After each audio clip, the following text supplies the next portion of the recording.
It began with a paradox: a landlocked nation, outmanned, outgunned, and isolated, daring to wage war against three of the largest powers in South America. How could such a country, Paraguay, not only survive the first blows, but nearly bring its enemies to their knees? And how could one man, charismatic, erratic, almost delusional, turn a border dispute into the bloodiest conflict Latin America would ever endure? The War of the Triple Alliance, which raged from 1864 to 1870, did more than redraw borders. It obliterated entire populations, it crushed economies across the continent, and it shattered the illusion that independence from colonial empires meant peace and unity. Today, its echoes remain in the scars on Paraguay's land, in the myths of its fallen dictator, and in the uneasy balance of power that still defines South America. What led a small republic to fight Brazil, Argentina, and Uruguay all at once? And what did it cost, not just in blood, but in the soul of a continent? Let us go back to the beginning, to a time when the empires had left, but their rivalries had not. In the early 1800s, South America was a chessboard in flames. The Portuguese crown had fled to Brazil in 1807, escaping Napoleon's armies, and in the process, elevated Rio de Janeiro into the beating heart of the Portuguese Empire. Meanwhile, Spain's vast colonies from Argentina to Colombia were unraveling in bloody revolutions. Out of this chaos, new nations emerged, but freedom did not bring fraternity. Instead, it exposed old wounds and created new ones. Brazil, having declared its independence in 1822, retained the imperial structure of a monarchy under Dom Pedro. It was vast, wealthy in resources, and fiercely ambitious. To the south and west, the viceroyalty of the Rio de la Plata disintegrated into Argentina, Uruguay, and Paraguay, three states born in violence, distrust, and territorial confusion. Their borders were vague, their alliances fickle. Each claimed overlapping lands, rivers, and spheres of influence.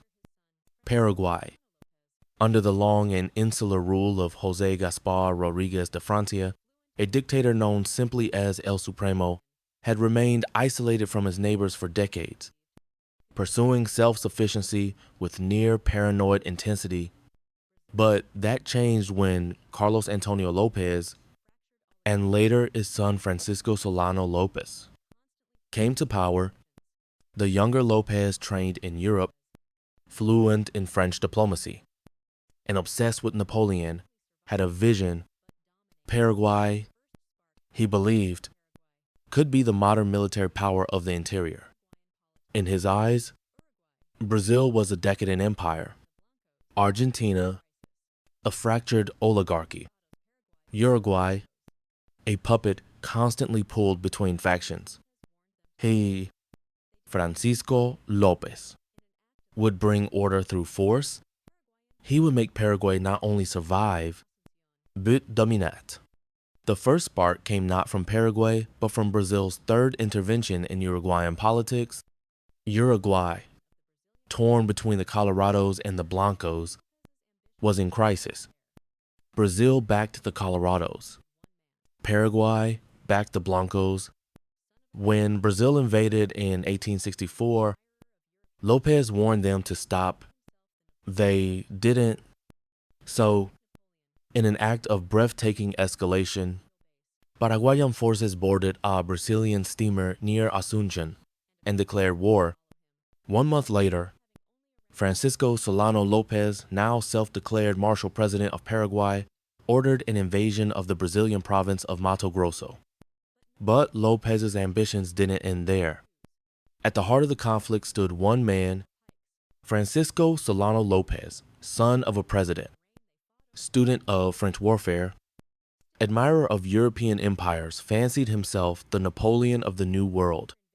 But unlike Napoleon, Lopez had no roads, no industrial base, and no allies. What he had was audacity and a people willing to follow him. Despite having only around 500,000 citizens, Paraguay fielded an army of 70,000 larger than Brazil's standing force at the time, but numbers were deceiving. His men lacked shoes. Many carried flintlocks or pikes. Logistics were nearly non-existent, and the terrain they fought over was unforgiving. Still, Lopez struck first, swiftly and boldly. After invading Mato Grosso, he turned his gaze toward Uruguay, hoping to support the Blanco faction against Brazilian occupation. But to reach it, he needed to cross Corrientes, an Argentine province. When Argentina refused, Lopez crossed anyway, capturing the provincial capital with 20,000 troops. He believed that swift victories would force Brazil and Argentina to the negotiating table. He was wrong. Instead, Lopez's invasions united his enemies. By May 1865, Brazil, Argentina, and the newly Colorado-controlled Uruguay signed the Treaty of the Triple Alliance, pledging to destroy Lopez's regime and reshape Paraguay's borders permanently. It was a monumental miscalculation. And yet, in the early days, Paraguay's soldiers fought like fanatics. At Riachuelo, Lopez ordered a surprise naval strike to break Brazil's blockade. His admiral, Mesa, defied orders and opened fire too early. The foggy dawn battle devolved into chaos, with Brazilian Admiral Barroso charging Paraguayan ships, directly sinking them with his ironclads. Though Lopez lost the battle, the war had just begun. Paraguay struck next at Jutai, hoping to push through to Uruguay. But his cavalry, though brave, were slaughtered or captured by a combined Argentine-Brazilian force. The tide was turning. Still, Paraguay was not finished. Lopez dug in fortifying riverbanks, building trenchworks, and preparing for total war. And in May 1866, the war reached its most horrific crescendo. May 24th, 1866, the marshes of Tuyuti, near the Paraguayan border, bore witness to one of the largest and deadliest battles ever fought in Latin America. It began with silence, the kind of silence that comes before the storm. Then, from the jungle mist, the sound of drums, hooves, shouted orders. A wave of 27,000 Paraguayan soldiers surged toward the encamped Allied army of Brazil, Argentina, and Uruguay. Lopez had hoped to catch them unprepared, to crush their invasion force in one devastating strike. Instead, what followed was carnage. The Paraguayan charge was brave but desperate. Their cavalry broke through parts of the Allied line, inflicting serious losses. But the terrain betrayed them. Thick brush delayed movement, causing the attack to unfold in chaotic waves. Allied artillery thundered across the swamps. Infantry formed into desperate squares. Whole columns vanished in the smoke. By day's end, the Triple Alliance had lost nearly 3,000 men, but Paraguay lost over 13,000. It was the most horrific single-day bloodletting in Latin American history. For Lopez, the defeat was catastrophic. He could not replace his losses. He began drafting the elderly and even boys as young as 12, but the Allies did not celebrate. Tuyuti broke them. 2. The armies of the Triple Alliance were ragged, diseased, and demoralized. Many were slaves conscripted under pressure, or rural peasants, unfamiliar with organized combat. With no swift victory, the war devolved into siege and starvation.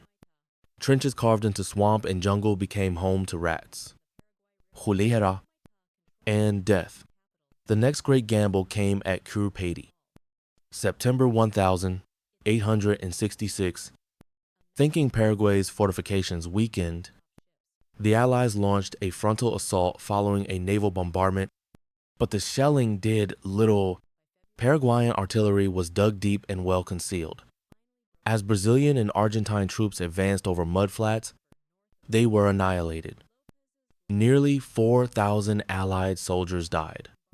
The Paraguayans lost only 92. It was a staggering humiliation. For the next 10 months, neither side moved. Disease did the killing. Diplomacy failed. López offered peace in exchange for surrender, chose défiance, and so the war dragged on into something darker. In early 1867, the Allies made a critical decision. They appointed Marshal Luis Alves de Lima Silva, Duke of Caxias, Brazil's most experienced general, to take command. Caxias did what López could not. He waited. He rebuilt. He retrained. He improved logistics. He knew that brute force would not break Paraguay. Strategy would. His target, the mighty fortress of Humaitá, the Gibraltar of South America, situated on the Paraguay River. Humaitá controlled access to the capital, Asunción. It had to fall. But its walls were thick, its guns numerous. A massive chain stretched across the river to stop ships. Rather than frontal assault, Caxias moved carefully. He laid siege for months. By February 1868, Brazilian ironclads had finally broken through under heavy fire, gaining control of the river north of Humaitá. López's lifeline was severed. The Allies bombarded Asunción. Even as the siege of Humaitá continued on land, surrounded and cut off, the fortress surrendered in July, a final cost of around 1,500 men. But López was not in Asunción. He had fled into the interior, building new defenses along the Piquisari River. Caxias did not take the bait. Instead, in one of the war's most brilliant maneuvers, he carved a 10-kilometer road through dense jungle, bypassing the Paraguayan lines entirely. In December 1868, Allied troops erupted behind López's army, catching them off guard. The result was a string of crushing defeats known as the Campaign of the Hills at Lomas Valentinas. López nearly died, his command shattered, his officers killed or captured. Only a desperate cavalry escape through the brush saved him from complete annihilation. But Paraguay's cause was doomed. On the 1st of January, 1869, the Allies occupied Asunción. López vanished into the wilderness. With the capital fallen and the army shattered, most leaders would have surrendered, but Francisco Solano López was not most leaders, wounded in both pride and body. He fled north with the remnants of his followers, a few thousand half-starved soldiers, scattered civilians, and a dwindling supply line through scorched earth. There, in the hills and forests of northern Paraguay, he waged a final, fanatical war, not to win, but to defy death. López unleashed a brutal guerrilla campaign and executed suspected deserters. He razed villages to deny shelter to the enemy. And he ruled with iron paranoia, convinced that treachery surrounded him. Meanwhile, the Triple Alliance was now fractured by its own exhaustion. Brazil bore the brunt of the occupation. Argentina faced domestic unrest. Uruguay had little left to give. But the mission remained. López must be found. The manhunt became legendary, a pursuit across rivers, jungles, and ravines, always one step ahead. López clung to a despaired hope that the Allies would collapse first. They didn't. On the 1st of March, 1870, near the village of Cerro Cora, Brazilian scouts found him surrounded by a force of 4,000 soldiers. Lopez had just 400 men left, many of them wounded, starving, or too young to fight. He refused surrender. In the final charge, Lopez was slashed across the body by cavalry sabers, bleeding and staggering by the riverbank. He was offered clemency. Instead, he shouted his final words, "Muero con mi patria." I die with my nation. And then a final shot to the head. The Latin Napoleon was dead. Part 7. Aftermath. The price of glory and the ghosts of Paraguay. The War of the Triple Alliance officially ended with Lopez's death, but its consequences would haunt Latin America for generations. Paraguay, once proud and defiant, was reduced to a ruin. Its population fell by over 60%. Some estimates place the death toll at 300,000, unimaginable for such a small country. Entire generations were lost. Its cities were burned. Its economy obliterated. Its territory, over 150,000 square kilometers, was carved up by Brazil and Argentina. The nation became a shell, a haunted landscape of orphaned children, ruined towns. In ash, Brazil, though victorious, was left economically battered. The cost of the war strained its monarchy to the breaking point, leading, indirectly, to the abolition of slavery in 1888 and the fall of the empire in 1889. Argentina, to gain land but lost unity. Deep regional tensions resurfaced. Its military was emboldened. Its politics destabilized. Uruguay remained the smallest player, but its future would be shaped by the trauma of being both battlefield and pawn. And as for Lopez, despite the devastation he wrought, despite dragging his country into a suicidal war, he remains, to this day, a national hero in Paraguay. Statues bear his name.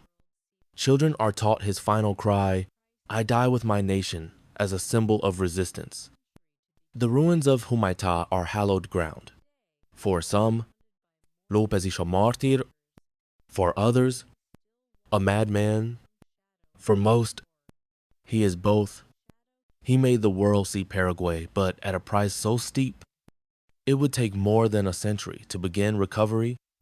Today, surrounded by more powerful neighbors, Paraguay still walks in the long shadow of that war. A shadow cast by ambition, by pride, and by blood. Epilogue, open ending.